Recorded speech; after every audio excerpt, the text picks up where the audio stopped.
We are introducing you to this morning to a lone soldier, the men and women, or the idea of lone soldiers, I should say, men and women from the U.S.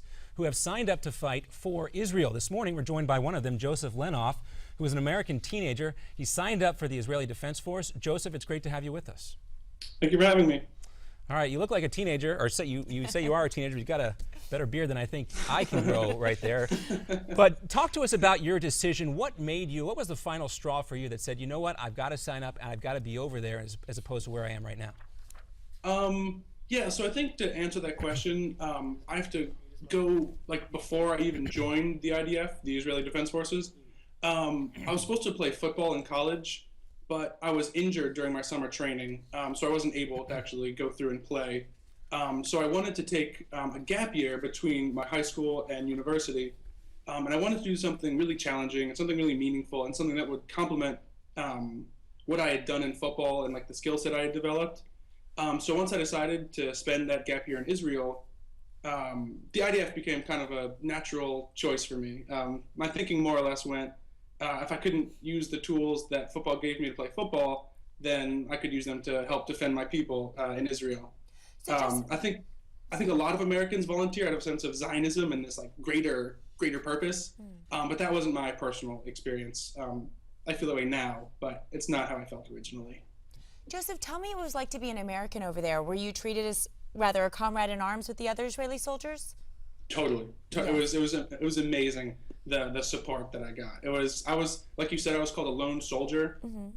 So the army really, they took me under their wing. They paid for the rent in my apartment. They gave me double pay, which was only about $300 a month. They were always supportive of whatever I needed. One example, my officer came to my apartment on his day off, just to check up, to make sure that I had, a working oven, that that I had friends around the place that I was living, and just to make sure everything was okay. And it was a very, very small thing, but those little things really add up, and it was a wonderful support group that I had. So my research tells me there are about 6,000 of these lone soldiers, and of those, a third of them are Americans. Do you think this really helps with the defense effort over there? I do. I think anyone, any added person helps, right? If you're able-bodied and you can get in there and help, then I think that sure, that any help is appreciated.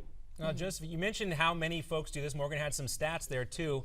And for folks who live in parts of the country where there's a strong Jewish population there, like I do in South Florida, I actually heard my barista at Starbucks telling me about his experience over there. What is it about this type of thing where this might be common enough, where we heard, Morgan, thousands of people doing this? Because, of course, we know the worst case scenario is that folks could actually die over there. Yeah, I can only speak for myself. I think a lot of us kind of we have a whole bunch of different opinions of why we decided to join at the end. But I think that it's a very close-knit community, all of us volunteers, because I think we really understand one another.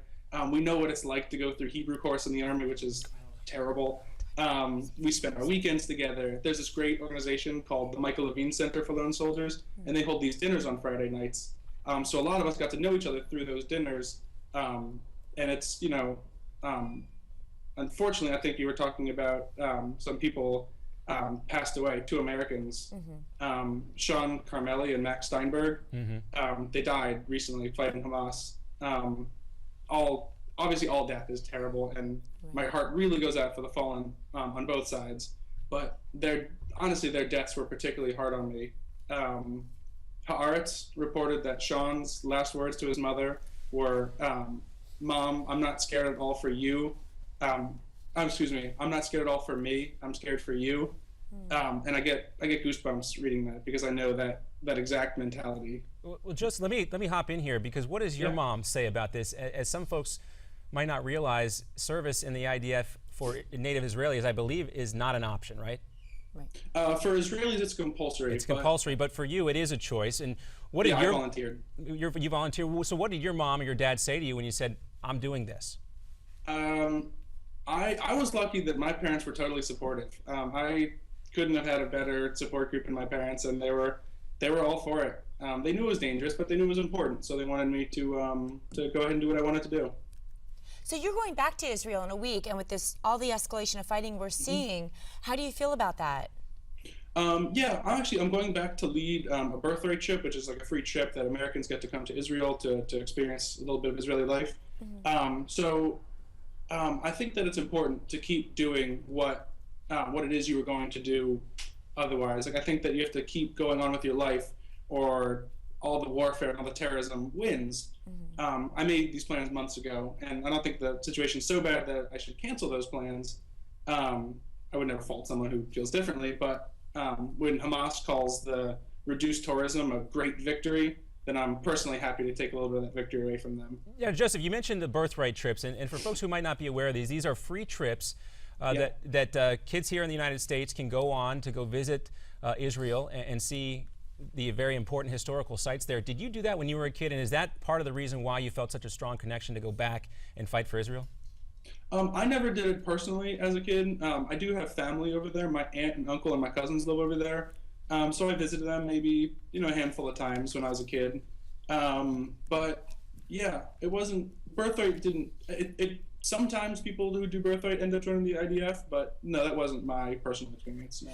So Joseph, we only have about a minute left, but really quickly, we just mentioned that it's compulsory for Israelis to be in the Army. Do you think this is a good idea for Americans as well? I don't know. I mean, I think national service is a great calling. I think it's wonderful. I don't know if Army service necessarily is required in the United States, but I think national service is wonderful. It helped me a lot, so I don't know if it would help others. All right, well, that's an interesting topic. Maybe for another day we can expand upon. You heard Joseph talk about his gap year and what kids are doing. National service. He served in the military there in the IDF. Some folks go serve as teachers in inner city schools, but service always a good idea. Joseph, thank you for your service. Thanks for reaching out to us, and hopefully we can have you back on the backside of your trip. All right, well, thank you very much. Be safe. Thank you. Very important. Be safe. Of course, as we know, tourism continues. Not going to let this stand in the way of that Birthright Trip. Joseph is not. We'll be back with more here on America's Forum right after this.